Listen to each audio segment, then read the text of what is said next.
from this week's work here with the participants, we will have a performance in the end, and that will be where we work in a form of devising way, you can say, where we really would really invite the participants. They are creating the performance, and we are just supporting. We will change and we can help each other.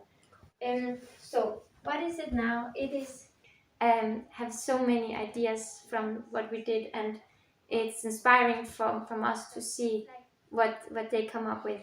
So from all these ideas that has come up, we are creating a structure where we are creating the pieces in between, but we have a common framework that we're working from because of the ideas that came from the brainstorm.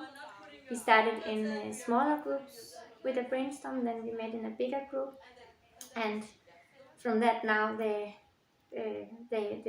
finished product will appear. And this is a really nice way to work, that they do what they want. Like the need of it is coming from every participant. I want this, and this is the best for the creativity. Force, not a command, not a manuscript from us, but something that they develop, and also to be listening to what clown they create their own, together with their friends, of course.